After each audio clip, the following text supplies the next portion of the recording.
അധ്വാനിക്കുന്നവൻ എന്തിനാടാ സ്ത്രീധനം? അവൻ അധ്വാനിച്ച് കുടുംബം പറ്റണം. എനിക്ക് വേണ്ട. ഞാൻ അതാ ഇങ്ങനെ നോക്കിയേ, ഇവനിനി എന്റെ എന്താ വേണ്ടത്? വൈബിനെയാണോ നിങ്ങൾ തള്ളുന്ന പറയുന്നത്? നിങ്ങൾ തന്ത വൈബായി തുടങ്ങിയിട്ടുണ്ട്. ഇതില് ധ്യാനം പൊട്ടിക്കണം. ഞാൻ എന്തോ പറഞ്ഞു വിട്ടിരിക്കുന്നതാന്ന് തോന്നുന്നു നിങ്ങള്. നന്നായിട്ട് ഡാൻസ് കളിക്കാൻ അറിയുന്നവരുടെ ഡാൻസും ഉണ്ടാവും, ഡാൻസ് കളിക്കാൻ അറിയാത്തവരുടെ ഡാൻസും ഉണ്ടാവും. ഡാൻസ് കളിക്കാൻ അറിയാത്തവരുടെ ഡാൻസിൽ മെയിൻ ആയിരുന്നു ഞാൻ. നമുക്ക് നമ്മുടേതായിട്ടുള്ള ഒരു ഐഡന്റിറ്റി ഉണ്ടാവുക എന്നുള്ളതാണ്. ജയ് ഭീമിന് ശേഷം ഒരു ലിജോ മോൾ ഉണ്ടെങ്കിൽ പൊന്മാനിന് ശേഷം ഒരു ലിജോ മോളും ഉണ്ടാവും. ഇക്കയുടെ വായിന്നത് കേൾക്കാന്നുള്ളത് ഞങ്ങൾക്കൊരാഗ്രഹം. ഇനി കുറച്ച് കാലം മലയാളത്തിൽ നിന്ന് മാറി ഇനി കുറച്ച് തമിഴ്നാട്ടിലായാലോ. അടുത്തതായി ഗാനസദ്യ. ഉത്സവപ്പറമ്പിൽ ആന വരണ്ടോ കാക്കേ കാക്കേ കൂടെ വിടെ.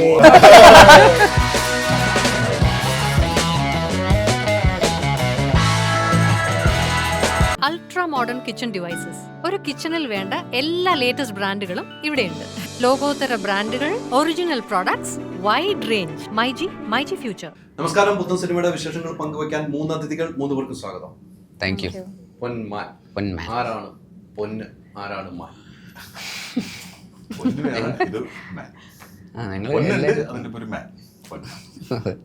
ഞങ്ങളെല്ലാരും മെന്നാണ്.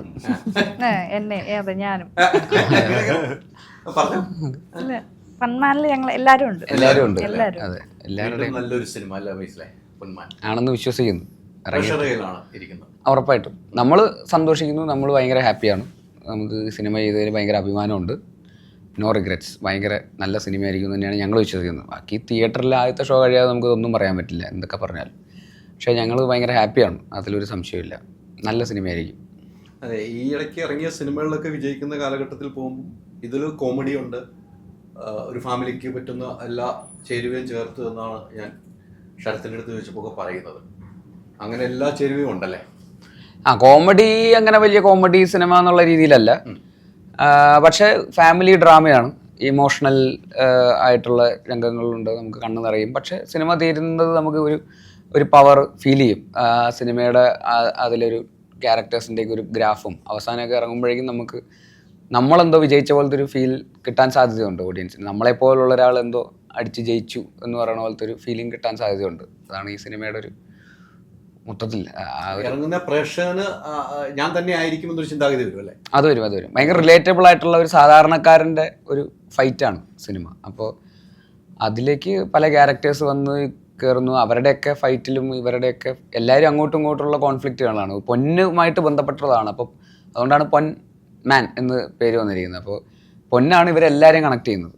ലിജോ മോളുടെ ക്യാരക്ടറിനെ ആണെങ്കിലും, സജിൻ്റെ മരിയാനോ എന്ന് പറയുന്ന ക്യാരക്ടറാണെങ്കിലും, എൻ്റെ അജേഷ് എന്ന് പറയുന്ന ക്യാരക്ടറിനെ ആണെങ്കിലും, ആനന്ദിൻ്റെ ബ്രൂണോ ആണെങ്കിലും, ഇവരുടെ അമ്മ ക്യാരക്ടേഴ്സ് ചെയ്ത ലൂസിയ അമ്മ, അവരുടെയൊക്കെ ക്യാരക്ടേഴ്സ് ആണെങ്കിലും എല്ലാവരെയും ഈ സിനിമയിൽ കണക്ട് ചെയ്യുന്ന ഒരു കോമൺ തീം എന്ന് പറയുന്നത് പൊന്നാണ്. ചെറിയ ക്യാരക്ടേഴ്സ് മുതൽ ഒരു സീനിൽ വന്നു പോകുന്ന ക്യാരക്ടേഴ്സ് മുതൽ ഇതുമായിട്ട് ബന്ധപ്പെട്ടാണ് എല്ലാവരും നിൽക്കുന്നത്. പക്ഷേ എല്ലാത്തിനും ഭയങ്കര ഡെപ്തും എല്ലാ ക്യാരക്ടേഴ്സിനും ഭയങ്കര ലേയേഴ്സും, നമ്മളൊക്കെ എവിടേക്കോ കണ്ടിട്ടുള്ള, നമ്മുടെ ജീവിതത്തിലൊക്കെ നടന്നിട്ടുള്ള ചില കാര്യങ്ങളൊക്കെ ഈ സിനിമയിൽ നമുക്ക് മനസ്സിലാവും. ഇപ്പോൾ സ്ത്രീധനമോ അല്ലെങ്കിൽ അതുമായിട്ട് ബന്ധപ്പെട്ടിട്ടുള്ളതോ പൊന്നുമായിട്ട് ബന്ധപ്പെട്ടിട്ടുള്ള വിഷയങ്ങളും ഒക്കെ ആയിട്ട് ബന്ധപ്പെട്ടിട്ടുള്ള അതിൻ്റെ ഒരു പൊന്ന് പ്രശ്നക്കാരനാവുന്ന പോയിന്റുകളുണ്ടല്ലോ. പൊന്ന് ഒരു ഇൻവെസ്റ്റ്മെൻ്റ് ആണ്, അത് ഗോൾഡാണ്, അതങ്ങനെ വരെ. പക്ഷെ അല്ലാതെ പൊന്ന് പ്രശ്നമാവുന്ന ഏരിയകളും ഉണ്ടല്ലോ. അതൊക്കെയാണ് ഈ സിനിമ എക്സ്പ്ലോർ ചെയ്യുന്നത്. ഒടുക്കത്തെ വിലയോ ഇപ്പോൾ 60,000 രൂപ ഉണ്ടായിരുന്നു. അതെ, ഒടുക്കത്തെ വിലയാണ്. ആ പൊന്നിൻ്റെ വില പോലെ ഈ സിനിമ വിജയിക്കട്ടെ ഉറപ്പായിട്ടും അല്ലേ? അതാണ് നമ്മുടെ എല്ലാ ആഗ്രഹം. ഈ പറഞ്ഞ പോലെ ഇപ്പം നേരത്തെ പറഞ്ഞു ലോക്കൽ രീതിയാണ്, ലോക്കൽ സംസാരങ്ങളുണ്ട്. അതാണോ ടീച്ചറിലും ട്രെയിലറിലും പറഞ്ഞു വെച്ചേക്കണം തുടക്കത്തിൽ? ഏതാണ് ഉദ്ദേശിച്ചത്? അതൊന്നും എടുത്ത് പറയുമായിരുന്നു. എനിക്ക് പറയായിരുന്നെങ്കിൽ ഇക്കയുടെ വായിന്നത് കേൾക്കാന്നുള്ളത് ഞങ്ങൾക്കൊരാഗ്രഹം. അങ്ങനെയാണെങ്കിൽ ഞങ്ങൾ അതിനെക്കുറിച്ച് സംസാരിക്കാം. അതൊന്നും പറയുക. പറ, നിങ്ങളല്ലേ ഓഫീസർ, നിങ്ങൾ പറ. ഞാനത് സിനിമയിലേ പറയുള്ളൂ, ആ ക്യാരക്ടറാണ് പറയുന്നത്, ഞാനല്ലല്ലോ.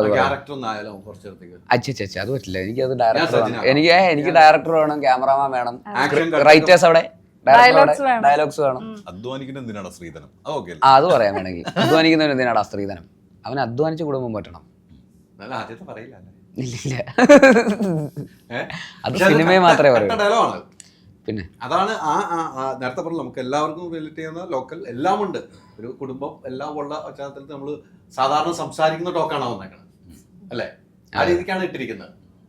സാധാരണക്കാരായിട്ടുള്ള അവർ പ്രശ്നങ്ങളിൽ അകപ്പെടുമ്പോൾ അവരുടെ ഉള്ളിലുള്ള വൾണറബിലിറ്റീസ് ഒക്കെ പുറത്തോട്ട് വരുമല്ലോ. അവർ അന്നേരം ഭയങ്കര ഷുഗർ കോട്ട് ചെയ്തൊന്നും സംസാരിക്കില്ലല്ലോ ചിലപ്പോൾ. അപ്പോൾ ആ വാശിയുടെയും പറയുന്ന രണ്ടുപേര് തമ്മിലുള്ള ആ കോൺഫ്ലിക്റ്റ് മുറുകി നിൽക്കുന്ന സമയത്തൊക്കെ ചിലപ്പോൾ അവരുടെ ഉള്ളിൽ നിന്ന് പലതും പുറത്തേക്ക് വരുമല്ലോ. അങ്ങനെയൊക്കെ സംഭവിക്കുന്ന സീനിലും അങ്ങനെ ഭയങ്കര റിയലാണ്. അപ്പോൾ അങ്ങനത്തെ വേർഡ്സ് ഒക്കെ സിനിമയിൽ ധാരാളം ഉണ്ട്, പല സ്ഥലത്തും ഉണ്ട്. അതെ അതെ അതെ അല്ലേ? സിനിമ കാണുമ്പോഴാണ് ഇനി പല സ്ഥലങ്ങളിലുള്ളതൊക്കെ ഇനി നമ്മള് വീണ്ടും റിപ്പീറ്റ് ചെയ്ത് പറയണം എല്ലാ സ്ഥലത്തും. അങ്ങനെ പറയണമെന്നില്ല. എന്തിനാ പറയുന്നത്? നല്ലതൊക്കെ പോയി പറഞ്ഞോ, വൃത്തികെട്ടതൊക്കെ പോയി പറയണമെന്നില്ല. അത് സിനിമയെ മാത്രം കണ്ടാൽ മതി. സിനിമയായിട്ട് തന്നെ കണ്ടാൽ മതി. പോയി അത് പക്ഷെ നമ്മള് പറഞ്ഞൊക്കെ കുറച്ചുണ്ട് നമുക്ക് മനസ്സിലാവും. അതാണ് നേരത്തെ പറഞ്ഞത്.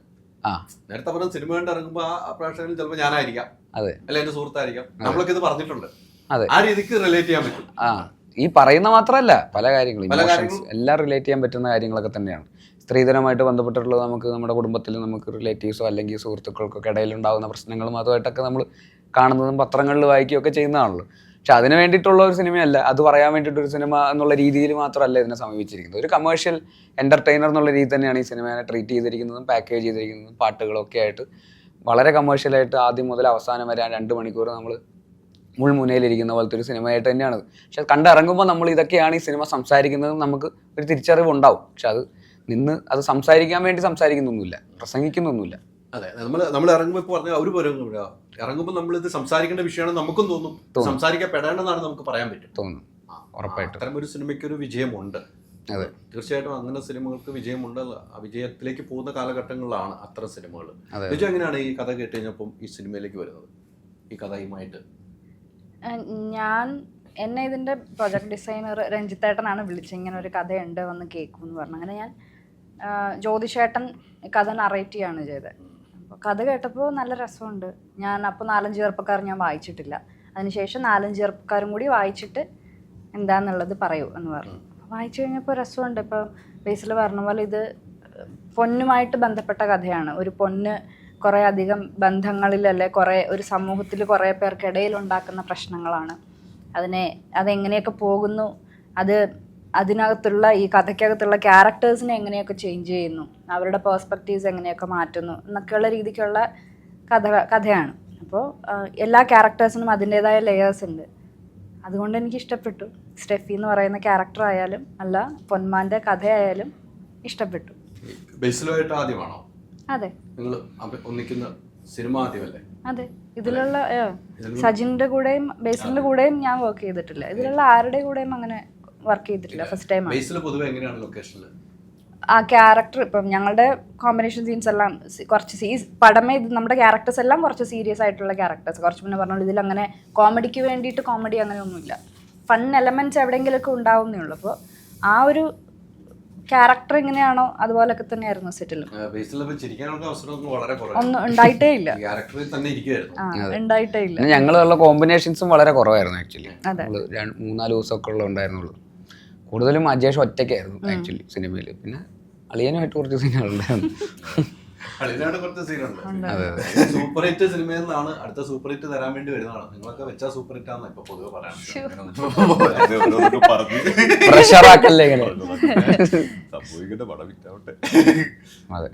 ഇതിലെ കഥാപാത്രം നിങ്ങൾ സുഹൃത്തുക്കളാണോ, അളിയന്മാരാണോ, എങ്ങനെ മച്ചമ്മിയാറാണോ, എങ്ങനെയാണ് കഥാപാത്രം പോകുന്നത്? അങ്ങനെ അത് പറയാൻ പറ്റുന്ന അവസ്ഥയിലാണ് നിൽക്കുന്നത്. കാരണം വെച്ച് കഴിഞ്ഞാൽ പറഞ്ഞ എന്തെങ്കിലും സ്പോയിലറായി പോവുകയും ചെയ്യും. ജ്യോതിഷനാണ് എന്നെ മാറ്റി നിർത്തിയിട്ട് നാട്ടിലിരിക്കുകയും ചെയ്യും.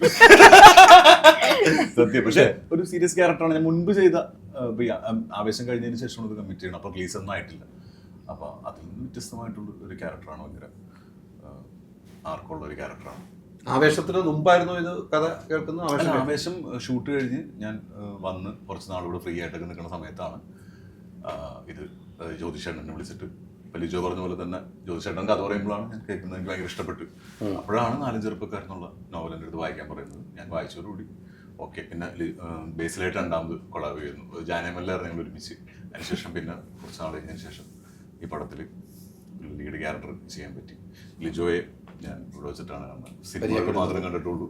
അതിനുശേഷം പരിചയപ്പെടുന്നതും ഒരുമിച്ച് അഭിനയിക്കുന്നതും ഇതിലാണ്. ഇത്തരമൊരു സബ്ജക്റ്റ് കൈകാര്യം ചെയ്യുമ്പോൾ ഇപ്പം നേരത്തെ ചെയ്ത സബ്ജക്റ്റുകൾ മാറ്റി വെച്ചിട്ട് ഇത്തരം സബ്ജക്റ്റുകൾ കൈകാര്യം ചെയ്യുമ്പോൾ കുറച്ച് സീരിയസ് കഥാപാത്രം കൂടിയാണ്. അതെങ്ങനെയായിരുന്നു സജിനൊരു ഇത് ഏറ്റെടുക്കുമ്പോൾ ഒരു റിസ്ക്? അത് ഭയങ്കര റിസ്ക് തന്നെയായിരുന്നു. കാരണം എനിക്ക് മാത്രമേ അറിയുള്ളൂ ഞാൻ ആവശ്യത്തിൽ എന്താ ചെയ്തേക്കുന്നത്. ഞാൻ ഇവിടെ വരുമ്പോൾ വേറെ ആർക്കും അറിയില്ല പടം എങ്ങനെ, ആ പടത്തിന്റെ കഥ പോലും അറിയില്ല, അതെങ്ങനെയാണ് വരുന്നതെന്ന് പോലും അറിയില്ല. അപ്പോൾ അത് എൻ്റെ ഒരു പേഴ്സണൽ റിസ്ക് തന്നെയാണ്. ഞാനത് സ്വന്തം ഉത്തരവാദിത്തമായിട്ട് എടുത്ത് അതിന് വേണ്ടിയിട്ട് കുറച്ച് പണിയൊക്കെ എടുത്ത് ഫിസിക്കലി തുഴയാനൊക്കെ ആയിട്ട്, വഞ്ചി തുഴയാനായിട്ട് അതൊക്കെ പോയി പഠിച്ച് അങ്ങനെ അത് റിസ്ക് എടുത്ത് തന്നെയാണ് ചെയ്തത്.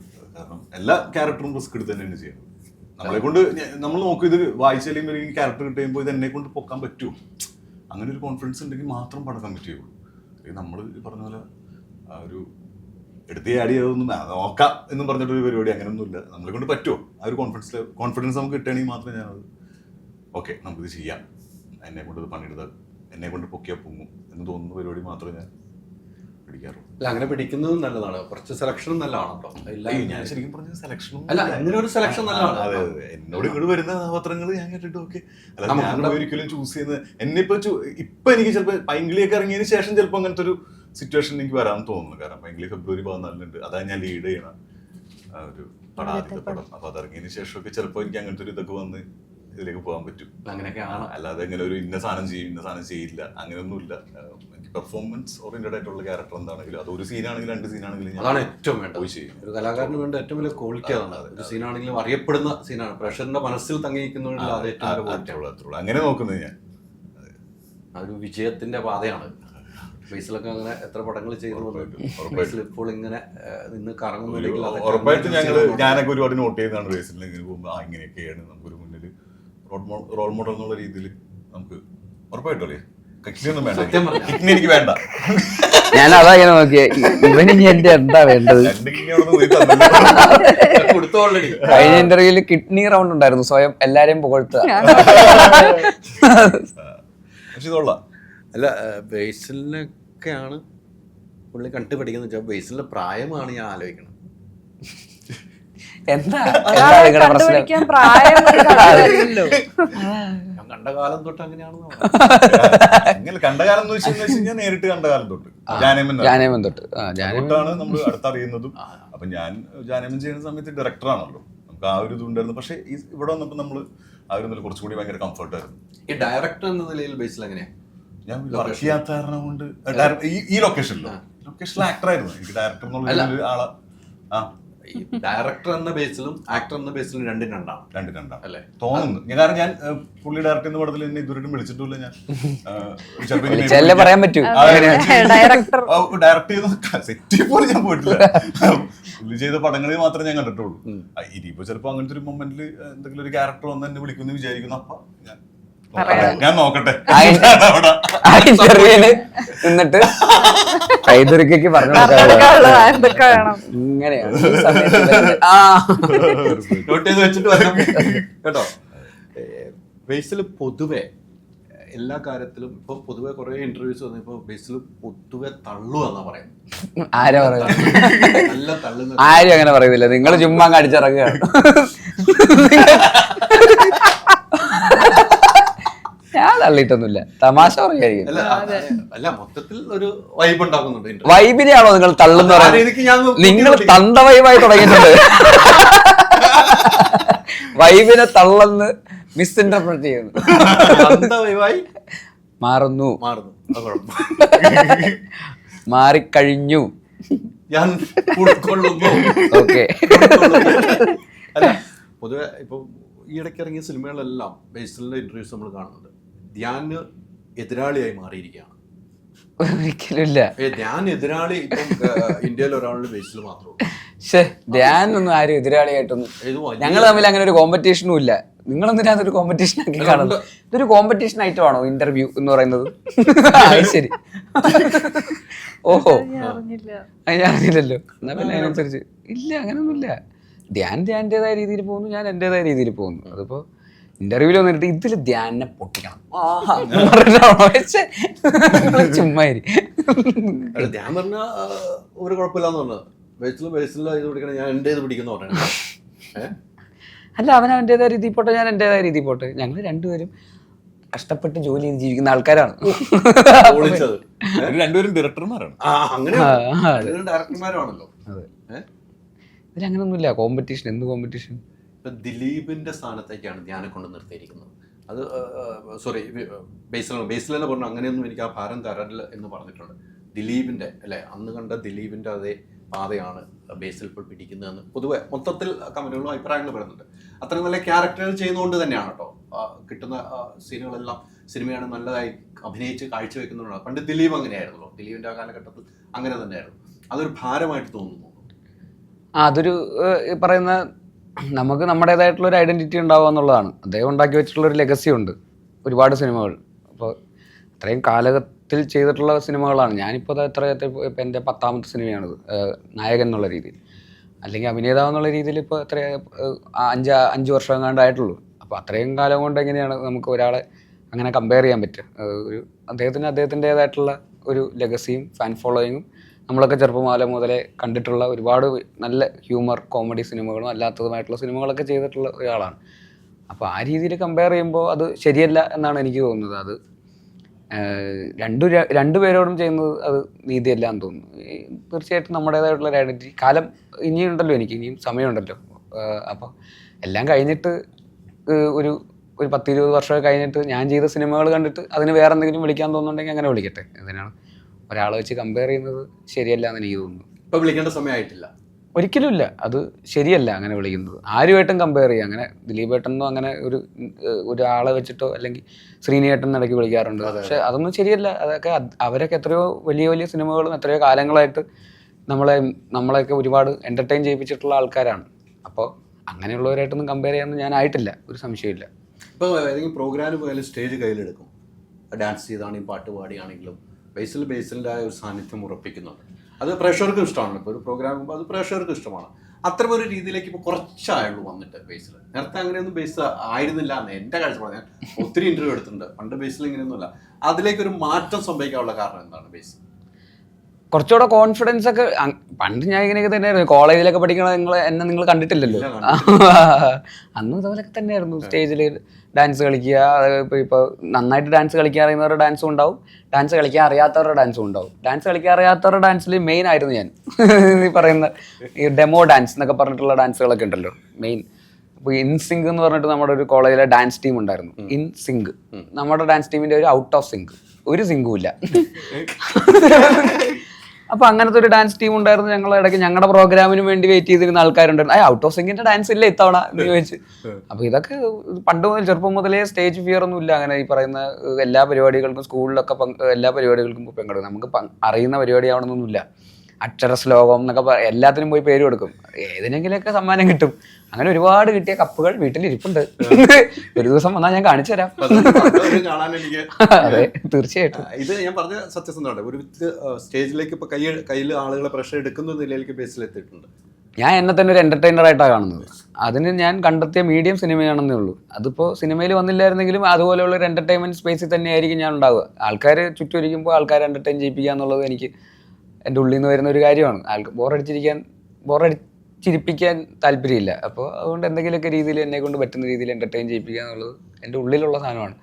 അപ്പോൾ അത് സിനിമയിൽ വന്നപ്പോൾ നമുക്ക് കറക്റ്റായിട്ടുള്ള സ്ഥലത്താണ് എത്തിയിരിക്കുന്നത്. അഭിനേതാവ് എന്നുള്ള രീതിയിലോ ഡയറക്ടർ എന്നുള്ള രീതിയിലോ അതിലൊരു പെർഫോമർ എന്നുള്ള രീതിയിലോ എങ്ങനെയാണെന്ന് വെച്ചാൽ അപ്പോൾ ആൾക്കാർ സന്തോഷിക്കുക എന്നുള്ളത് മാത്രമേ ഉള്ളൂ. അത് അങ്ങനെ കിട്ടുന്നത് നല്ലത് തന്നെയാണ്. ഒരു പ്രോഗ്രാമിന് പോകുമ്പോൾ ആളുകൾക്ക് സന്തോഷിപ്പിക്കുക എന്നുള്ളത് ആൾക്കാർ നമ്മൾ കാണാൻ വരുന്ന ആള് പ്രേക്ഷകർ അല്ല അവിടെ കയറി 2 വാക്ക് പ്രസംഗിച്ച് കൊടുക്കുന്നു. ഇങ്ങനെ ഒരു എന്റർടൈൻമെന്റ് കൊടുക്കുമ്പോൾ ആ പ്രേക്ഷകർക്ക് ഇഷ്ടമാണ്. അതെ, ആൾക്കാർക്ക് ഇഷ്ടമാകുമ്പോൾ നമുക്കും അതൊരു സന്തോഷം. അതെ. ഈ ബേസിലിന്റെ സിനിമകളൊക്കെ കണ്ടിട്ടുണ്ടല്ലോ.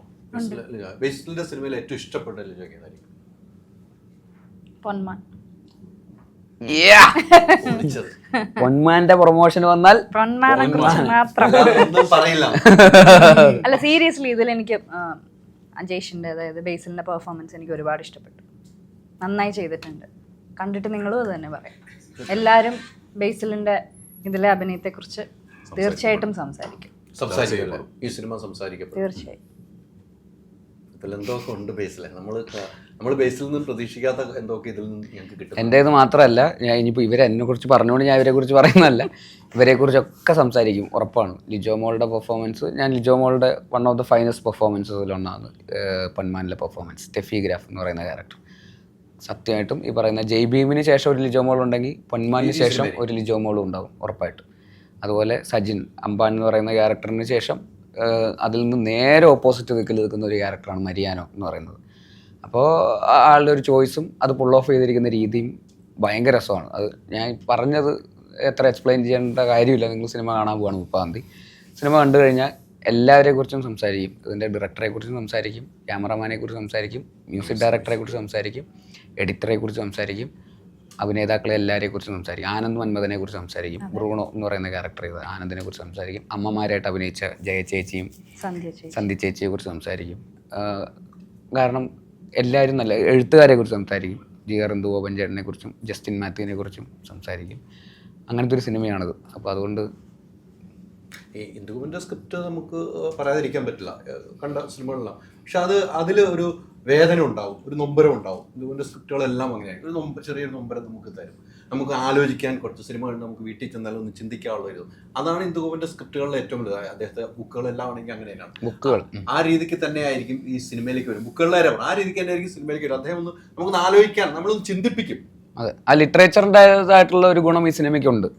ആ ഒരു ഡെപ്തും ആ ഒരു ലേയേഴ്സും ന്യൂവാൻസസും ഒക്കെ ക്യാരക്ടേഴ്സിനും അതിൻ്റെ സെറ്റിങ്ങിലും ഐഡിയ പോലും ഒറിജിനലാണ്. നമ്മളിങ്ങനെ ഒരു കഥ ഞാൻ വായിച്ചപ്പോൾ ഞാൻ കേട്ടിട്ടില്ല അതിൻ്റെ ഒരു കോൺഫ്ലിക്റ്റ്, ഇനീഷ്യൽ കോൺഫ്ലിക്റ്റ്, ഇങ്ങനൊരു അത് കൊള്ളാലോ എന്ന് പറയുന്ന രീതിയിൽ നമുക്ക് തോന്നി. അത് ഇതൊക്കെ ഇവിടെ ഉള്ളതാണോ, അത് ഇൻട്രസ്റ്റിംഗ് ഐഡിയ ആണല്ലോ എന്ന് നമുക്ക് തോന്നും. അപ്പോൾ അതൊരു നേറ്റിവിറ്റി ഭയങ്കര രസമാണ്. ഇപ്പോൾ അദ്ദേഹത്തിൻ്റെ എഴുത്തിൽ ഭയങ്കര ബ്യൂട്ടിഫുള്ളാണ്. ഇപ്പോൾ മരിയാനോയും കുറച്ച് കുറച്ച് പിള്ളേരുമായിട്ട് ഒരു ഫൈറ്റ് സീനുണ്ട്. നമ്മൾ അത് ഡിസ്കസ് ചെയ്യുമ്പോഴൊക്കെ അതൊരു ഫൈറ്റ് സീനാണ്. അവിടെ അങ്ങനെ ഒരു സ്ഥലത്ത് ഒരു ഫൈറ്റ് സീൻ വരണം, മരിയാനോൻ്റെ ഒരു ഫൈറ്റ് എന്ന് പറയുന്ന പോലത്തെ ഇതിൽ. അപ്പോൾ ആ പിള്ളേരെ തല്ലണം എന്ന് പറയുന്നതാണ് സംസാരിക്കുമ്പോൾ ഉള്ള വിഷയം. അതിന് ഇന്ദുവൻ ചേട്ടൻ അതിനെ അഡാപ്റ്റ് ചെയ്യുമ്പോൾ ആ തല്ലിനെ വെറും തല്ലാക്കുക എന്നുള്ളതല്ലാതെ ഈ ഇദ്ദേഹത്തിൻ്റെ അടുത്തുനിന്ന് കുതിരയോടുന്ന പിള്ളേരെ ഇയാൾ ചെമ്മീൻ കെട്ടാണ്. ഇയാൾക്ക് കായലിൽ ചെമ്മീൻ കെട്ട് നടത്തുന്ന ആളാണ് മരിയാനോ എന്ന് പറയുന്ന ക്യാരക്ടർ. അപ്പം മരിയാനോ ചൂണ്ട എറിഞ്ഞിട്ടാണ് ആ പയ്യന്മാർ ഇവിടെ ഹുക്ക് ചെയ്ത് പിടിച്ചിട്ട് ബാക്കോട്ട് വലിക്കുന്നത്. അപ്പോൾ ആ ചൂണ്ട എറിയുക എന്ന് പറയുന്നത് അവിടുത്തെ നേറ്റിവിറ്റിയും അവിടുത്തെ കൾച്ചറിനെ കുറിച്ചൊക്കെ അത്രയും ആധികാരികമായിട്ട് അറിയുന്ന ഒരാൾക്ക് അങ്ങനെ എഴുതാൻ പറ്റുള്ളൂ. അല്ലെങ്കിൽ അതൊരു ഫൈറ്റായിട്ട് നിൽക്കും. അപ്പോൾ ആ തരത്തിലുള്ള ഡീറ്റെയിലിങ്ങുകളൊക്കെ അങ്ങനത്തെ ഒരു റൈറ്ററിൻ്റെ ഒരു ഇൻപുട്ടാണ്. അത് ഇന്ദുബോബൻ ചേട്ടൻ എന്ന് പറയുന്ന ഒരാളുടെ അദ്ദേഹത്തിൻ്റെ ബുക്കുകളിലൊക്കെ കാണുന്ന ആ ഒരു ഒറിജിനാലിറ്റി സിനിമയിലും ഉണ്ട്. അതിന് നന്നായിട്ട് ജ്യോതിഷേട്ടൻ ഡയറക്ടർ എന്നുള്ള രീതിയിൽ അഡാപ്റ്റ് ചെയ്തിട്ടുണ്ട്. ക്യാമറയിലും ഒപ്പിയെടുത്തിട്ടുണ്ട്. ജ്യോതിഷേട്ടൻ ഒരു ആർട്ട് ഡയറക്ടർ എന്നുള്ള രീതിയിൽ ഡയറക്ഷനിലേക്ക് വരുമ്പോൾ അതിൻ്റെ എല്ലാ എക്സ്പീരിയൻസും ഇതിൽ നന്നായിട്ട് യൂസ് ചെയ്തിട്ടുണ്ട്. ഡയറക്ഷൻ ചെയ്യുന്ന വലിയ കാര്യം തന്നെയാണ്. അദ്ദേഹം ഡയറക്ഷൻ ചെയ്യുമ്പോൾ അദ്ദേഹത്തിന് എല്ലാം അറിയാവുമ്പോൾ അതാണ് എൻ്റെ പ്രത്യേകത. എല്ലാം അറിയാമല്ലോ, എവിടെയൊക്കെ എന്തൊക്കെ വേണമെന്നും കൂടെ അറിയാവുന്ന ഒരാളായിരിക്കുമല്ലോ അദ്ദേഹം ഡയറക്ഷനിലേക്ക് നിങ്ങൾ വരുമ്പോൾ. അതെ അതെ അതെ. അല്ലെങ്കിൽ മലയാള സിനിമയിൽ ഇപ്പം കുറച്ച് നാളുകളായിട്ട് ഈ ഇടയ്ക്ക് 2 സിനിമകൾ അടുപ്പിച്ച് വന്ന് പ്രൊമോഷനൊക്കെ വരുന്നുണ്ട്. ചില സമയങ്ങളിൽ മലയാള സിനിമയിൽ നിന്ന് മാറി തമിഴിലേക്കും ഒരു യാത്രയൊക്കെ ആയിട്ട് ഇങ്ങനെ പോകാറുമുണ്ട്. ഇനിയിപ്പോൾ മലയാളത്തിൽ നിന്ന് സജീവമായിട്ട് നിൽക്കണമെന്ന് തീരുമാനിച്ചുറയ്ക്കുകയോ ഉറപ്പിക്കുന്നില്ലേ? എനിക്ക് തോന്നുന്നു ഒന്ന് മാറി എന്നിട്ട് പിന്നെ വരും, പിന്നെ കാണില്ല, പിന്നെ പോകും. ഒരു ഇങ്ങനെ അറിഞ്ഞുകൊണ്ട് ചെയ്യണമെന്നല്ലോ. ഇനി കുറച്ചു കാലം മലയാളത്തിൽ നിന്ന് മാറി തമിഴ്നാട്ടിലായാലോ. എനിക്ക് വരുന്ന സ്ക്രിപ്റ്റ്സ് അതിപ്പോൾ ഏത് ലാംഗ്വേജിലാണോ എനിക്ക് ഇൻട്രസ്റ്റിംഗ് ആയിട്ട് തോന്നുന്നു. തമിഴിലാണെങ്കിൽ തമിഴ്, മലയാളത്തിൽ നിന്ന് വരികയാണെങ്കിൽ മലയാളത്തിൽ ചെയ്യും. അല്ലാണ്ട് ബോധപൂർവ്വം ഞാൻ കുറച്ച് നാൾ ഇനി മലയാളത്തിൽ ചെയ്തിട്ട് എന്നാൽ ഇനി ഒരു ബ്രേക്ക് എടുത്ത് തമിഴിലേക്ക് പോകും, അങ്ങനെ ഞാൻ ചെയ്തിട്ടില്ല. വരുന്നത് ഏത് ലാംഗ്വേജിൽ നിന്നാണോ, ഏത് സ്ക്രിപ്റ്റാണോ ബെറ്റർ അത് നോക്കി. മലയാളത്തിൽ എപ്പോഴും സിനിമകൾ ചെയ്യണം തന്നെയാണ് ആഗ്രഹം. കാരണം എൻ്റെ മാതൃഭാഷ മലയാളമാണ്. എനിക്ക് കുറച്ചും കൂടി ഡയലോഗ് ഡെലിവറിയുടെ കാര്യങ്ങളായിക്കോട്ടെ. മറ്റേത് തമിഴിലാണെങ്കിൽ എനിക്കത് ഞാൻ കാണാപ്പാടം പഠിച്ച് എനിക്ക് പറയാനേ പറ്റുള്ളൂ. പക്ഷെ മലയാളത്തിൽ എനിക്ക് ആ ഫ്രീഡം ഉണ്ട്. ഞാനൊരു വാക്ക് മറന്നുപോയാൽ അതിന് റീപ്ലേസ് ചെയ്യാനുള്ള വൊക്കാബുലറി ഉണ്ട്.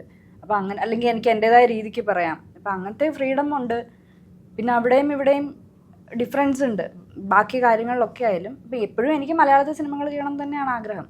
നല്ല സിനിമകൾ വരികയാണെങ്കിൽ, അല്ലെങ്കിൽ നല്ല ക്യാരക്ടേഴ്സ് വരികയാണെങ്കിൽ, ആളുകൾ വിളിക്കുകയാണെങ്കിൽ തീർച്ചയായിട്ടും മലയാളത്തിൽ തന്നെ ചെയ്തു വെച്ചിരുന്ന സിനിമകളൊക്കെ നമ്മൾ നോക്കുമ്പോൾ നല്ല നല്ല സിനിമകളുടെ ഭാഗമായി തന്നെയാണ് പോകുന്നത്.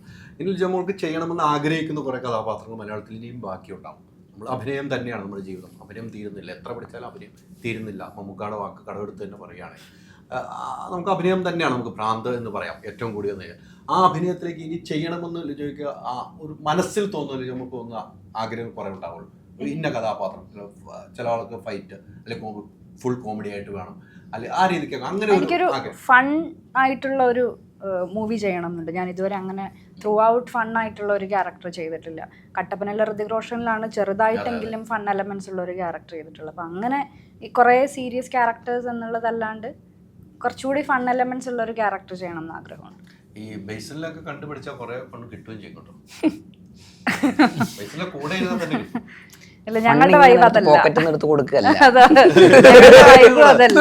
ഇച്ചിരി ഫണ്ട് തരുമോ എന്ന് ചോദിക്കുമ്പോ ബേസിലെ കണ്ടുപിടിച്ചാന്ന് പറഞ്ഞാൽ കൊടുക്കാൻ ഞാൻ പറഞ്ഞില്ല. ബേസിലെ കൂടെ ഇരിക്കുമ്പോൾ അതെങ്ങനെ കണ്ടുപിടിക്കാൻ പറ്റുന്ന ഒരു കാര്യമൊന്നുമല്ല. ഒരാൾക്ക് ഫണ്ണി ആവാൻ പറ്റാന്ന് പറയുന്നത് കണ്ടുപിടിക്കണം. അത് കുറച്ചൊക്കെ നമുക്ക് ബേസിലെ കോമഡികളാണ് ഏറ്റവും ഇഷ്ടം, സീരിയസ് കഥാപാത്രമാണ് ഏറ്റവും ഇഷ്ടം. പറഞ്ഞില്ലേ അതാ പൊന്മാനിലെ ഞാൻ ക്യാരക്ടർ. പറഞ്ഞല്ലോ. പൊന്മാന്റെ അല്ല, അത് നിൽക്കട്ടെ, അത് പൊന്മാനിലേക്ക് വരാം. പൊന്മാൻ അല്ലാതെ അല്ല, പൊതുവെ ഞാൻ ചോദിച്ചാൽ ഈ എനർജി എനിക്ക് കാണാൻ ഇഷ്ടമാണ്. പക്ഷെ എനിക്ക് ഇത്രയും ഇങ്ങനെയുള്ള ആളുകളുടെ കൂടെ കുറച്ചധികം സമയം സ്പെൻഡ് ചെയ്യാൻ ആസ് എൻ ഇൻട്രോവേർട്ട് എനിക്ക് ബുദ്ധിമുട്ടാണ്. ഓക്കെ ആണോ? ഹാപ്പി ആണോ? ഞാൻ ഹാപ്പിയാണെന്ന് ചോദിച്ചത് അല്ല, ഈ ഉത്തരം മതിയോന്ന് ചോദിച്ചതാ. എനിക്ക് വേണ്ടി പറഞ്ഞ ഉത്തരം. അല്ലാതെ ഞാനാണോ ചോദ്യം അല്ല, നിങ്ങള് അവിടെ ഇരുന്നിട്ട് ചോദ്യം ചോദിച്ചിട്ട് നിങ്ങളുടെ അടുത്തല്ലേ ഉത്തരം പറയേണ്ടത്, എന്റെ അടുത്താണോ ഉത്തരം പറയുന്നത്? ഞാൻ നമ്മളാണ്. നിങ്ങൾ ചോദിച്ചു വാങ്ങിക്കുന്നതല്ലേ എപ്പോഴും. അതെ, ഞാൻ പറഞ്ഞു കഴിഞ്ഞ ഇന്റർവ്യൂവിൽ ഞാൻ പറഞ്ഞു, നിങ്ങളെല്ലാം ചോദിച്ചു വാങ്ങിച്ചിട്ട് പറയും എല്ലാരും എന്നെ. ഒന്നും ഞാൻ പറയാറില്ല. കഴിഞ്ഞ ഇന്റർവ്യൂവിൽ നമ്മൾ ഇതുപോലെ എന്തോ സംസാരിച്ചായിരുന്നു അല്ലേ, ടൊവിനോ ആയിട്ടുള്ള ഇന്റർവ്യൂവിൽ. നിങ്ങൾ ഇതുപോലെ എന്തോ മേടിച്ചു, ഞാൻ കണ്ടതാ, അവന്റെ കയ്യിൽ നിന്ന് മേടിച്ചു. അതെ, ഇടയ്ക്കിടയ്ക്ക് ഇങ്ങനെ നല്ലതാണേ. നമുക്ക് നേരത്തെ ഇപ്പൊ ടോവിന് പറഞ്ഞു, നമുക്ക് ടോവിന് അന്ന് പറഞ്ഞത് എനിക്ക് കിട്ടിയിട്ടുണ്ടെങ്കിലും ഇപ്പം ഇച്ചിരി മുമ്പ് പറഞ്ഞ പോലെ എന്റർടൈൻമെന്റ് ആക്കണമല്ലോ നമുക്ക് ഇന്റർവ്യൂ. വെച്ചിട്ട് വാങ്ങി പോക്കറ്റിട്ട് പോയിട്ട് കുറച്ച് കമന്റുകളൊക്കെ മേടിക്കുവാണെങ്കിൽ എന്റെ ഒരു സന്തോഷം വേറെയാണ്. അതെ, തീർച്ചയായിട്ടും. അല്ലേ, എന്നാ ചോദിച്ചോളൂ. പറയാൻ തയ്യാറായിട്ടിരിക്കാന്നല്ലോ പറഞ്ഞത്. അതെ അല്ലേ, ഈ ഇപ്പൊ പറഞ്ഞ പോലെ ഇതിലൊരു വ്യത്യസ്ത കഥാപാത്രം സജിന്റെ വേണ്ടത്. സജിന, ഞാൻ നേരത്തെ പറഞ്ഞ നമ്മൾ സ്ക്രിപ്റ്റ് റൈറ്ററിന്റെ കാര്യം തന്നെയാണ് പറഞ്ഞത്. ഇപ്പൊ നേരത്തെ പറഞ്ഞ ആക്ഷൻ ആണെങ്കിലും അതിന്റെ റൂട്ട് ഉണ്ടല്ലോ, ആ റൂട്ടുകളാണ് അദ്ദേഹത്തിന്റെ സ്ക്രിപ്റ്റുകൾ ബുക്കുകളിലൊക്കെ നമ്മൾ വായിച്ച് പഠിച്ചത്. അത്തരം കഥകൾ ഒത്തിരി വായിച്ചിട്ടുണ്ടോ? അദ്ദേഹത്തിന്റെ കഥകൾ വായിച്ചിട്ടുണ്ടോ? ബുക്കുകൾ വായിച്ചിട്ടുണ്ടോ? ഞാൻ അങ്ങനെ വായിച്ചിട്ടുണ്ട്. വിലായത്ത് ബുദ്ധ വായിച്ചിട്ടുണ്ട്, അല്ലാതെ പിന്നെ ഇതാണ് വായിക്കുന്നത്. എനിക്ക് അങ്ങനെ വായനാശീലം, അങ്ങനെ സിനിമകൾ കാണുന്നല്ലാതെ ഇങ്ങനെ വായനാശീലം വളരെ കുറവാണ്. എന്തെങ്കിലും ഇതുപോലെ ഒരു ഇത് വരുമ്പോൾ വായിക്കും, സ്ക്രിപ്റ്റാണ് പിന്നെ വായിക്കുന്നത്. ഇത് അങ്ങനെയാണ് വായിച്ചപ്പോഴാണ്. പിന്നെ ഈ പറഞ്ഞ പോലെ നമുക്ക് നോവലൊക്കെ സിനിമയാക്കുന്നത് എന്നും സംഭവിക്കുന്ന കാര്യമല്ലല്ലോ. അപ്പോൾ അത് ആൾക്കാർ ഇഷ്ടപ്പെട്ട ഒരു നോവലും, അപ്പോൾ അത് ഭയങ്കര ഭാഗ്യമാണ്. ഞാനപ്പോൾ അത് ഇന്ദു ചേട്ടൻ്റെ ഒരു ഫാനാണ് ഓൾറെഡി. പുള്ളി ചെയ്ത സിനിമകളുടെ ആണെങ്കിലും ഈ വായിച്ച 2 പുസ്തകത്തിൻ്റെ ആണെങ്കിലും വായിച്ചപ്പോൾ എനിക്ക് മനസ്സിലായി. പിന്നെ ഒരുപാട് പുസ്തകങ്ങളുണ്ട്, അതൊക്കെ പിന്നീട് സമയം. നോവൽ സ്ക്രിപ്റ്റായി സിനിമയാകുമ്പോൾ നമ്മൾ പ്രേക്ഷകർ ഏറ്റെടുക്കുന്ന രീതി വേറെ ആയിരിക്കും. നമ്മൾ വായിക്കുന്ന പോലെയല്ല സിനിമ, അല്ലെ? സിനിമയിലേക്ക് വരുമ്പോൾ സിനിമാറ്റിക് ആയിട്ട് കുറെ നോവലിൽ വ്യത്യാസങ്ങൾ വന്നിട്ടുണ്ട്. അതെങ്ങനെയാണ് ഉൾക്കൊള്ളാറുള്ളത്? ആക്ച്വലി നമ്മൾ നോവൽ വായിക്കുമ്പോൾ നമ്മൾ വായിക്കുന്ന ആളുടെ പെർസ്പെക്റ്റീവിലായിരിക്കും അത് നമ്മൾ ഇമാജിൻ ചെയ്യേണ്ടത്. സിനിമയിലേക്ക് വരുമ്പോൾ എന്ന് സംബന്ധിച്ച് ഞാൻ സിനിമ ഒരു ടീമിന്റെ പെർസ്പെക്റ്റീവ് ആയിരിക്കും ഓഡിയൻസ് കാണുന്നത്. ഡയറക്ടർ, ക്യാമറമാൻ, ആ ടീം ആക്ടർ എല്ലാവരുടെയും അങ്ങനെ ആയിരിക്കും വരുന്നത്. അപ്പോൾ ആ ഒരു മാറ്റങ്ങളും എല്ലാം ഉണ്ടാവും. പിന്നെ ഒരു കൊമേഴ്ഷ്യലൈസ് ആയി ആളുകളിലേക്ക് എത്തുമ്പോൾ കറക്റ്റ് അത് എക്സാക്ട് നോവൽ തന്നെ എടുത്ത് വെക്കുമ്പോണ്ടാവുന്ന കുറേ ബുദ്ധിമുട്ടുകളുണ്ടാവും. സിനിമ കാണുമ്പോൾ ഒരു എന്റർടൈനർ ആയിരിക്കണം, അത് ആൾക്കാരെ എൻഗേജ് ചെയ്യിപ്പിക്കണം, 2 മണിക്കൂറുള്ളായിരിക്കണം, എല്ലാം പറഞ്ഞു പോകണം. നോവലിലുള്ള എല്ലാ കാര്യവും നമുക്ക് അവിടെ ഒരു വരിയിൽ എഴുതി വെക്കുന്ന കാര്യങ്ങളൊക്കെ ചിലപ്പോൾ ഭയങ്കര വലുതായിട്ട് ഷൂട്ട് ചെയ്യേണ്ടി വരും. ഉത്സവ പറമ്പിൽ ആന വരണ്ടോ ഇങ്ങനെയൊക്കെ ആയിരിക്കും നോവലിൽ എഴുതിയേക്കുന്നത്. നമ്മൾ എടുത്തു വരുമ്പോൾ ഒരു ദിവസം മൊത്തം ആന പറഞ്ഞോ, ഒരു 10 ദിവസം എടുക്കാതെ ഷൂട്ട് ചെയ്യാൻ. അത് ആദ്യത്തെ 2ാം ദിവസം ചിലപ്പോൾ ആനേനെ മാറ്റിയിട്ട് ഷൂട്ട് ചെയ്ത് വേറെ ആനേനെ കൊണ്ടുവരും, പതപ്പാട് കൂട്ടിയിട്ടുണ്ടാവും. അപ്പൊ ഇങ്ങനത്തെയൊക്കെ ആയിരിക്കും വരുന്നത്. അപ്പൊ കുറച്ച് മാറ്റങ്ങളൊക്കെ ഉണ്ട്. നമ്മള് 4-5 ചെറുപ്പക്കാരിൽ നിന്ന് പൊന്മാനിലേക്ക് വരുമ്പോൾ ആ ഒരു വ്യത്യാസം വലുത് തന്നെയാണ്, അല്ലേ? അത് നല്ലതിനായിരിക്കും, നല്ലതിന് വേണ്ടിയിട്ടാണ്. അതെ, നല്ലതിന് വേണ്ടിയാണ്. മാറ്റങ്ങൾ നല്ലതിന് വേണ്ടിയാണ്. ഇപ്പൊ പറഞ്ഞതിന്റെ ഏറ്റവും വലിയ ഉദാഹരണം ആന മതം അല്ല ഉത്സവപ്പറമ്പിൽ ഇറങ്ങി എന്ന് പറയുന്ന പോലെ അല്ലല്ലോ. ഷൂട്ട് വേണ്ടി 10-15 ദിവസം വേണം. അത് സത്യമാണ്. പക്ഷേ പൊതുവെ മൊത്തത്തിൽ സിനിമാ മേഖലയ്ക്ക് ഇപ്പോൾ നല്ല ഉണർവിന്റെ സമയമാണ്. എല്ലാ സിനിമയും 2025 തുടക്കം മുതൽ സിനിമകൾ ഹിറ്റടിച്ചാൽ പോകണം. ഒരു കാലത്തും അങ്ങനെ ഉണ്ടായിരുന്നു, പിന്നെ ഇടയ്ക്കൊന്ന് ഡൗൺ ആയി, പിന്നീട് ആ സിനിമയ്ക്ക് ഹിറ്റുകൾ വന്നു തുടങ്ങി. ഈ സിനിമ പ്രേക്ഷകർ ഏറ്റെടുക്കുന്നത് വലിയ രീതിയിലാണ് ഏറ്റെടുക്കുന്നത്. ഒരു പ്രേക്ഷകരെങ്കിലും സിനിമ ഇഷ്ടമല്ലെങ്കിൽ അപ്പോൾ തന്നെ തുറന്നു പറഞ്ഞ സ്വാതന്ത്ര്യമുള്ള നാടായി മാറിയിട്ടുണ്ട്. പക്ഷേ സിനിമയെ മനഃപൂർവ്വം കൊല്ലുന്ന ആളുകളും വന്നു തുടങ്ങിയിട്ടുണ്ട്. ബേസിലിന്റെ ഒരു പ്രേക്ഷകൻ, ഒരു ആക്ടർ, ഒരു പ്രേക്ഷകൻ എന്ന നിലയിൽ ഒരു സിനിമയെ നമുക്കായിട്ട് ഒരു പ്രേക്ഷകനായിട്ട് കൊന്നു കളയാൻ പറ്റുമോ നല്ല സിനിമയെ, അല്ലെങ്കിൽ കൊള്ളില്ലാത്ത സിനിമയെ നല്ലതാക്കി എടുക്കാൻ പറ്റും? രണ്ടുമില്ല. നല്ല സിനിമയാണെങ്കിൽ ഓടും, അത്രേ ഉള്ളൂ. അതിൽ എന്തൊക്കെ മോശം പറഞ്ഞാലും മോശം സിനിമയെ എത്ര നല്ലതാന്ന് പറഞ്ഞാലും ഓടാൻ പോകുന്നില്ല. പ്രേക്ഷകർ ബുദ്ധിയുള്ള ആൾക്കാരല്ലേ. ഈ പറയുന്ന ഇത് കേൾക്കുന്ന എത്ര പേരുണ്ടാവും? ഐ മീൻ രണ്ട് രീതിയിലാണെങ്കിലും മോശമായിട്ടും നല്ലതായിട്ടും പറയുന്ന അത് കേൾക്കുന്നത് ഒരു വളരെ ലിമിറ്റഡ്, അതിൻ്റെ അപ്പുറത്തേക്കാണല്ലോ ഓഡിയൻസിൻ്റെ സെൻസിബിലിറ്റി എന്ന് പറയുന്നത്. അവരെ ആ സിനിമ ഇമോഷണലി കണക്റ്റ് ആക്കുന്നുണ്ട്, ആ സിനിമയായിട്ട് അവർക്ക് ട്രാവൽ ചെയ്യാൻ പറ്റുന്നുണ്ട്, അവരെ ചിരിപ്പിക്കുന്നുണ്ട്, കരയിപ്പിക്കുന്നുണ്ട്, അവരെ എക്സൈറ്റ് ചെയ്യിപ്പിക്കുന്നുണ്ട് ഉണ്ടെങ്കിൽ ആ സിനിമ ഓടിയിരിക്കും. അതിലൊരു സംശയമില്ല. ഇതിലൊന്നും ഒരു കാര്യമില്ല. നല്ല സിനിമ എടുക്കുക, നമ്മൾ നന്നായിട്ട് നമ്മുടെ ജോലി സത്യസന്ധമായിട്ട് വളരെ ആത്മാർത്ഥമായിട്ട് അതിലൊരു കള്ളത്തരവും ഇല്ലാതെ കൃത്യമായിട്ട് ചെയ്തു പോയി കഴിഞ്ഞാൽ ഇങ്ങനെയൊക്കെ തന്നെ പോകും. ഒരു അഭിനയം എന്ന നിലയിലും ഡയറക്ടർ എന്ന നിലയിലും, ഡയറക്ഷനിലേക്ക് ഇപ്പോൾ കുറച്ചായി വന്നിട്ട് അഭിനയത്തിൻ്റെ അസുഖം പിടിച്ചതുകൊണ്ടാണോ ഡയറക്ഷൻ കുറച്ച് മാറ്റി നിർത്തിയേക്കുന്നത്?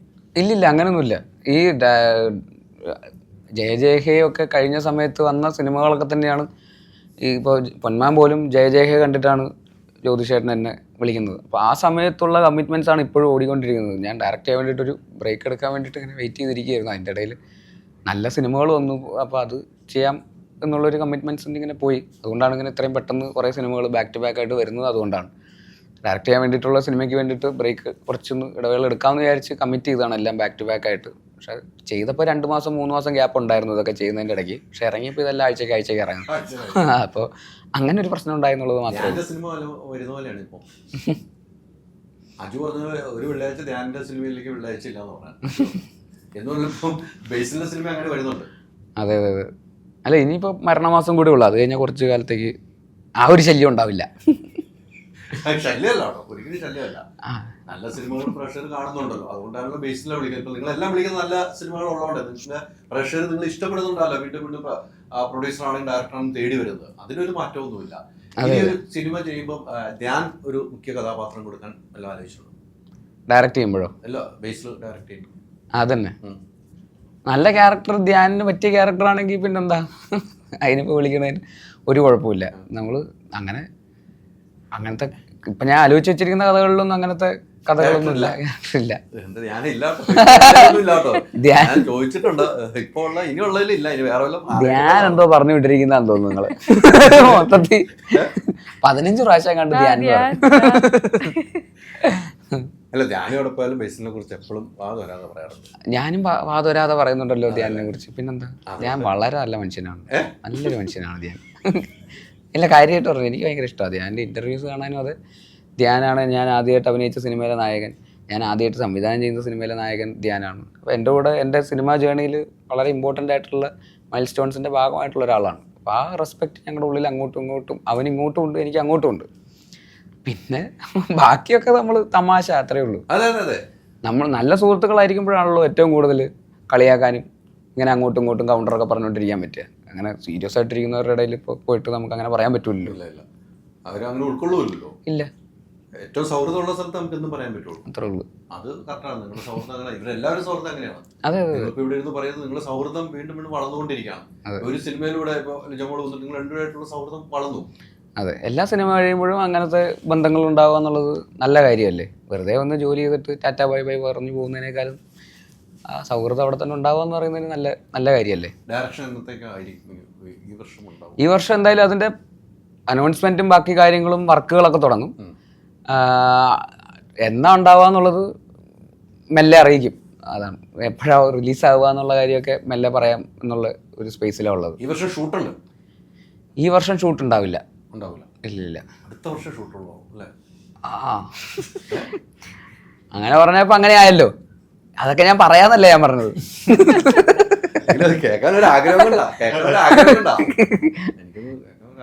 ഇല്ല, ആഗ്രഹത്തെ ഞാൻ മാനിക്കുന്നു. പക്ഷെ എനിക്കത് പറയാൻ പറ്റുന്ന, അങ്ങനെ ഒരു ഒഫീഷ്യലായിട്ട് പറയാൻ പറ്റുന്ന ഒരു സാഹചര്യത്തിലല്ല. അതുകൊണ്ട് പറയില്ല. എത്ര ചോദിച്ചാലും പറയില്ല. പക്ഷെ അങ്ങനെ ഒരു സിനിമകൾ ഉണ്ടാകട്ടെ, എല്ലാവരും എൻ്റെ ഭാഗമാകട്ടെ. അവരവർക്കുള്ള കഥാപാത്രം ഉണ്ടെങ്കിൽ ബേസിൽ എന്തായാലും തരും, കഥാപാത്രം ഇല്ലെങ്കിൽ തരാൻ പറ്റില്ല. അത് ഞാൻ ഒന്ന് പറയാണ്. സജിൻ ഇടയ്ക്കിടയ്ക്ക് നോക്കണ്ടല്ലേ, ഉറപ്പുള്ളൊരു എന്നെ കൊണ്ട് പറ്റും എന്ന് ക്യാരക്ടറാണെങ്കിൽ വിളിക്കും. അതെ, ഞാൻ ഡയറക്റ്റ് ചെയ്യുന്ന സമയത്തൊക്കെ ആകുമ്പോഴേക്കും സജിനൊക്കെ വലിയ സൂപ്പർ സ്റ്റാർ ആയിട്ടുണ്ടാവും.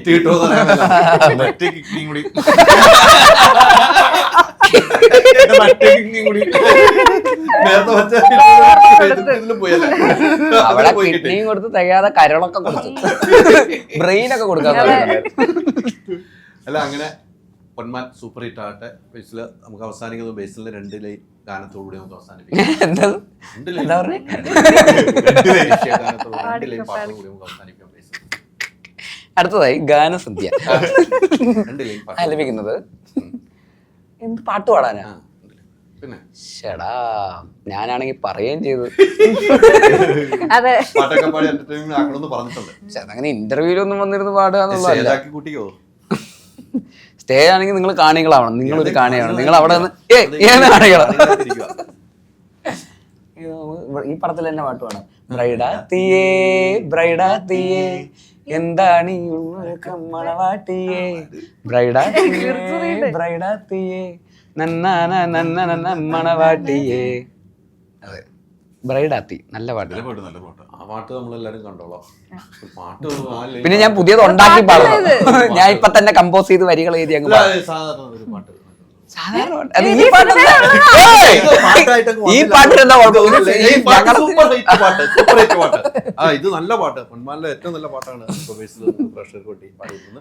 ഇനി ഒരു 2 ലൈൻ പാടി നമ്മൾ ഇത് അവസാനിപ്പിക്കുന്നു. ഇഷ്ടമുള്ള പാട്ട് പാടുന്നു, അവസാനിപ്പിക്കും. കാക്കേ കാക്കേ കൂടെ വിടെ ഒരു കുഞ്ഞുണ്ട്. ഇതിലൊന്ന് ഇതെന്താ ഈ പാട്ട് പറഞ്ഞു? പാട്ടാ ആ, അറിയാം. പിന്നെന്താ? ഇനി എന്താ വേണ്ടത്? ലളിതഗാനം വേണം. കണ്ണു ആശ്രമത്തിൽ ഇന്നലെ ഞാനൊരു കന്യകയെ കണ്ടു, താപസ കന്യകയെ കണ്ടു. സന്തോഷായ? അപ്പം പൊന്മാൻ 30-ാം തീയതിയാണ് തിയേറ്ററിലേക്ക് എത്തുന്നത്. സൂപ്പർ സിനിമ ആകട്ടെ, സൂപ്പർ സിനിമ ആകുമെന്ന് പ്രതീക്ഷിക്കുന്നു. സിനിമയോടൊപ്പം എൻ്റെ 25, 50, 100 ദിവസം ആഘോഷിക്കാനുള്ള ഭാഗ്യം എനിക്കും പ്രേക്ഷകർക്കും ഉണ്ടാകട്ടെ. ഞങ്ങൾക്കില്ല. ഞങ്ങൾക്കില്ല, എനിക്കും പ്രേക്ഷകർക്കും. നിങ്ങളുടെ കൂടെയാണ് ഞാൻ പറയുന്നത്. നിങ്ങളുടെ കൂടെ കൂടാനല്ല നമുക്ക് പറയുന്നത്, നമ്മൾ അങ്ങനെയല്ലേ. ഞാൻ ജഗദീശൻ അനുഗ്രഹിക്കട്ടെ. ജഗദീഷ്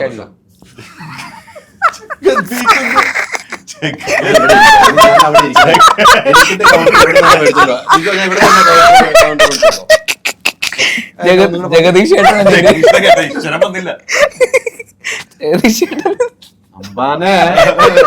ജഗദീഷ്ണാകട്ടെ. ആരും ഒന്നും പറയണ്ട, ഈ സിനിമ ഒന്ന് വിജയിപ്പിച്ചു കൊടുക്കണം. ഇങ്ങനെയൊക്കെയാണ് സൗഹൃദമുള്ള സ്ഥലത്തിലെ ജഗദീശ്വരൻ അനുഗ്രഹിക്കട്ടെ. സൗഹൃദമുള്ള സ്ഥലത്തിലെ കൗണ്ടർ വരുള്ളൂ പറഞ്ഞല്ല. ചോദിച്ചു വാങ്ങിച്ചു കൊടുത്തു. ഞങ്ങൾ ശരിക്കും കേട്ടത് ജഗദീഷ് ചേട്ടനാ. ആക്ച്വലി ജഗദീഷ് ചേട്ടൻ കേട്ടില്ലോ? ഇല്ല. അദ്ദേഹം അനുഗ്രഹിക്കട്ടെ. സൂപ്പർ ഹിറ്റ് ആണ്. Thank you. 30-ാം തീയതി തന്നെ പോയി കാണാം. 30-ാം തീയതി എൻ്റെ അടുത്ത ദിവസങ്ങളും നിങ്ങളുടെ എല്ലാ ജോലികളും കഴിഞ്ഞിട്ട് സിനിമ ഫസ്റ്റും സെക്കൻഡും ഒക്കെ ഉണ്ട്, സെക്കൻഡ് ഷോ ഉൾപ്പെടാണ്ട് കാണുക. അടുത്ത തിയേറ്ററിൽ കണ്ട് നല്ല നല്ല അഭിപ്രായങ്ങൾ, നിങ്ങൾക്ക് സിനിമ ഇഷ്ടപ്പെട്ടാൽ നല്ല അഭിപ്രായം എഴുതാം. ഇഷ്ടപ്പെട്ടാൽ നിങ്ങൾക്ക് പറയാനുള്ള സ്വാതന്ത്ര്യമുണ്ട്. ഇഷ്ടപ്പെടാത്ത എന്താണെന്ന് നിങ്ങൾ മനസ്സിലാക്കി ഒരു സിനിമയാണ്, സിനിമയുടെ കൂടെ നിന്ന് പ്രേക്ഷകർ യാത്ര ചെയ്താൽ ഇനിയും നല്ല നല്ല സിനിമകൾ നമുക്ക് പ്രേക്ഷകരുടെ മുമ്പിലേക്ക് എത്തിക്കാൻ കഴിയും. ഈ കമ്പനി അങ്ങനത്തെ ഒരു കമ്പനിയാണ്. ഇഷ്ടംപോലെ സിനിമകൾ അജിത് വിനായകൻ നമുക്ക് തരുന്നതാണ്. ആ കമ്പനിയുടെ കൂടെ നമുക്ക് യാത്ര ചെയ്യാം. ഒത്തിരി സന്തോഷം. Thank you. Ultra modern kitchen devices. ഒരു കിച്ചണിൽ വേണ്ട എല്ലാ ലേറ്റസ്റ്റ് ബ്രാൻഡുകളും ഇവിടെയുണ്ട്. ലോകോത്തര ബ്രാൻഡുകൾ, original products, wide range. MyG future.